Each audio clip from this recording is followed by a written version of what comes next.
दोस्तों yes bank की बात करें तो बहुत दिन के बाद स्टॉक में फिर जबरदस्त वॉल्यूम में वृद्धि हुई है। आज पूरे बाजार में वॉल्यूम के मामले में नंबर 2 पे आ गया है और इसके पीछे सबसे बड़ी वजह है कि कंपनी आज फंड रेजिंग के लिए मीटिंग करने जा रही है जिसमें कुछ बड़े फैसले लिए जा सकते हैं।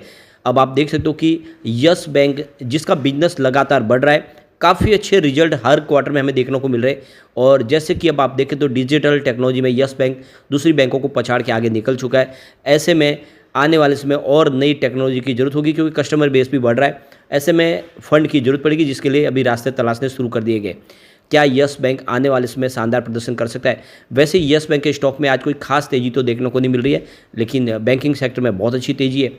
तो क्या इस समय हमें इन्वेस्टमेंट करना चाहिए यस बैंक में या फिर इस स्टॉक से हमें निकल जाना चाहिए? आगे की क्या रणनीति हो सकती है, मार्केट एक्सपर्ट क्या कह रहे हैं यस बैंक को लेकर, उसको समझेंगे। इसके अलावा यस बैंक ने एक बड़ा फैसला और किया है अपने बिजनेस को आगे बढ़ाने के लिए, और इसके अलावा आरबीआई से एक और बड़ी अपडेट निकल के आई जिसको इस वीडियो के माध्यम से डिस्कस करेंगे। लेकिन फ्रेंड, उससे पहले अगर आप पहली बार हमारे चैनल पे आए तो चैनल को सब्सक्राइब कर दीजिए, एक बेल आइकॉन दबा दीजिए ताकि जब भी नया वीडियो बने पहला नोटिफिकेशन आपको मिले। वीडियो पसंद आए तो लाइक से जरूर कीजिए। चलो फ्रेंड्स, वीडियो स्टार्ट करते हैं। मैं हूं आपका दोस्त एस.बी. दवे और हमारे अपने चैनल ऑनलाइन कमाई में आपका बहुत बहुत स्वागत है। तो सबसे पहले यस बैंक के कारोबार की बात करें। इस समय लगभग 2:45 बजे के आसपास का टाइम है। स्टॉक की शुरुआत अगर आप देखें तो यहाँ पे आपको करीब 24.10 पर पॉजिटिव दिखाई देगी। क्लोजिंग थी कल की 23.96 के आसपास।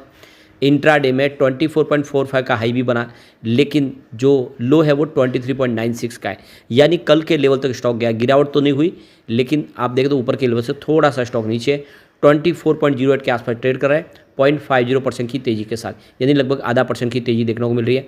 और आप देख सकते हो कि आज वोडाफोन आइडिया वॉल्यूम टॉपर बना हुआ है नंबर 1 पे, और नंबर 2 पे यस बैंक है। काफ़ी ज़बरदस्त प्रदर्शन कर रहा है और आप देख सकते हो कि आने वाले समय इसमें संभावना पॉजिटिव बनेगी। यहाँ पे जीटीएल इंफ्रा भी पिछले कुछ दिनों से ज़बरदस्त दौड़ रहा है और आज भी वॉल्यूम टॉपर है, नंबर 4 पे है। जीटीएल इंफ्रा में आखिर तेज़ी क्यों बनी, अगर आपको जानना है तो ऑलरेडी इसके ऊपर पहले हमारा वीडियो बन चुका है और जाके आपको देखना चाहिए। और वोडाफोन आइडिया में भी कुछ बड़ी यहाँ पे संभावना बन रही है, उसके ऊपर भी आज वीडियो बनाया है, वो जाके आप जरूर देखें। क्या ये दोनों छोटे स्टॉक आगे जाके धमाका कर सकते हैं?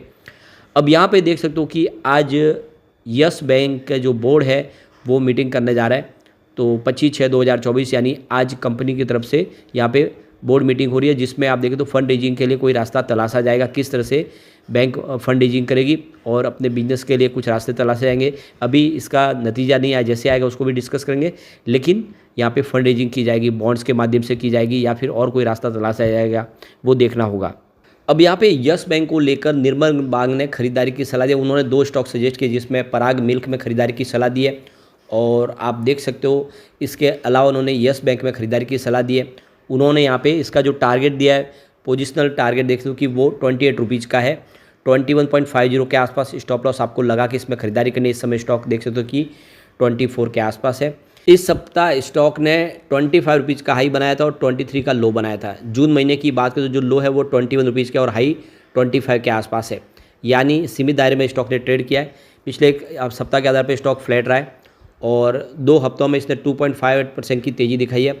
पिछले एक महीने में 2.6% की तेज़ी बनी है और 3 महीने में देखें तो 1.8% की तेज़ी बनी है, यानी स्टॉक इस समय कंसोलिडेट हो रहा है और एक बड़ी तेज़ी के लिए तैयार हो रहा है। लेकिन अच्छी बात है कि स्टॉक इसमें ज़्यादा गिर नहीं रहा है। अब यहाँ पे देख लो कि यस बैंक ने भी बड़ा फैसला किया है कुछ बैंकों के साथ मिलकर। तो इसने जो सीनियर सिटीजन है उनके लिए ज़बरदस्त एफडी के ऊपर इंटरेस्ट रेट प्रोवाइड करने का अनाउंस किया है। तो देख सकते हो कि जो 60 साल से ऊपर और 80 साल से कम जिनकी उम्र है उनके लिए यहाँ पे ज़बरदस्त स्कीम लाई गई है, जिसमें आप देखें तो डीसीबी बैंक सीनियर सिटीजन को 8.05% का इंटरेस्ट रेट प्रोवाइड करे 26 महीने से लेकर 37 महीने के लिए। अगर हम बात करें आरबीएल बैंक की तो ये देख सकते हो कि 24 महीने 1 दिन के लिए यहाँ पे करीब 8% का यहाँ पे एफडी के ऊपर इंटरेस्ट रेट दे रहे। और यस बैंक की बात हो वो भी आपको एफडी के ऊपर जो 24 महीने से 36 महीने के लिए अगर आप एफडी करते हो तो आपको 8% का रिटर्न देगा। बंधन बैंक यहाँ पे 7.75% का इंटरेस्ट रेट प्रोवाइड कर रहे हैं। इसके अलावा अगर देखें तो इंडसइंड बैंक की तरफ से भी 7.75% का इंटरेस्ट रेट दिया जा रहा है और बैंक ऑफ बड़ौदा की तरफ से भी 7.75% का सीनियर सिटीजन को इंटरेस्ट रेट प्रोवाइड किया जा रहा है। तो यहाँ पे 8% वाले अगर आप बैंक देखें तो आपको इसमें आरबीएल बैंक दिखाई देगा, डीसीबी बैंक और यस बैंक, जो 3 बैंक है यह 8% के आसपास का रिटर्न दे रहे। तो कुल मिला के यस बैंक ने इससे कस्टमर बेस बढ़ाने का एक रास्ता तलाशा है, जिससे आने वाले समय सीनियर सिटीजन यहाँ पे एफडी करा सकते हैं, जिससे बिजनेस बढ़ता हुआ दिखाई दे सकता है। तो यहाँ पे जो बड़ी अपडेट निकल के आ रही है कि साइबर फ्रॉड के जो आंकड़े वो चौंकाने वाले हैं, साइबर फ्रॉड के शिकार बने हैं।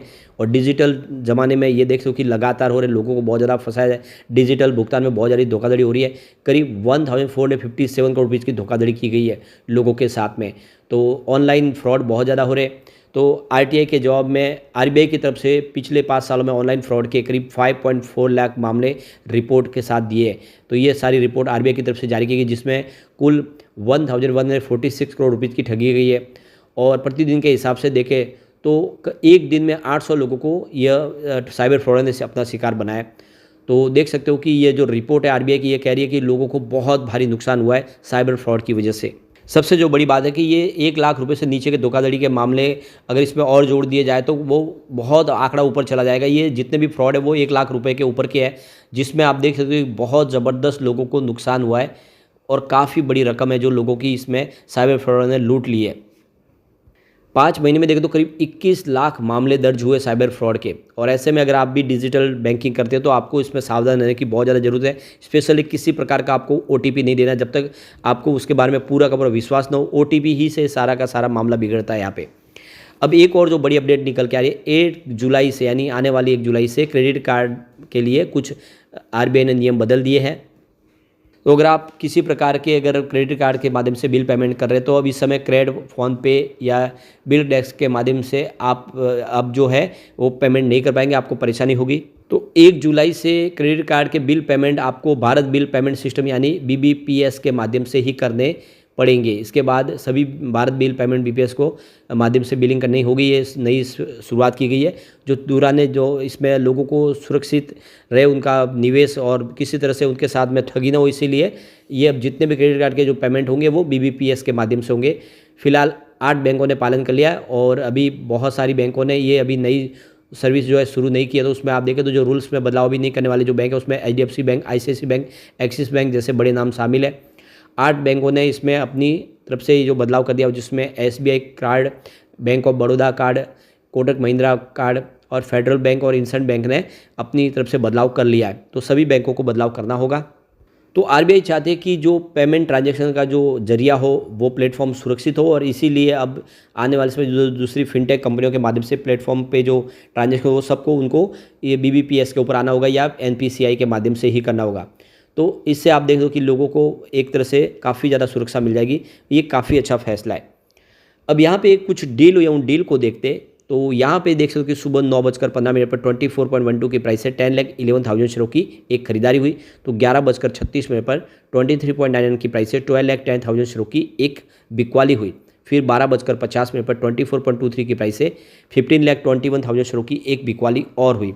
तो फिर आप देख सकते हो कि 12:51 पर 24.24 की प्राइस से 40,14,000 शेयरों की बम्पर बिकवाली, यानी किसी ने आज करोड़ों शेयर बेचे। आज बड़े फंड हाउस ने ज़्यादा करके बिकवाली ही की है, जिस वजह से इसकी प्राइस बढ़ते बाजार में भी बढ़ नहीं पाई। लेकिन जल्दी यहाँ पे संभावना पॉजिटिव बनेगी। लॉन्ग टर्म इन्वेस्टर के लिए तो अच्छा मौका है कि यस बैंक में निवेश करें।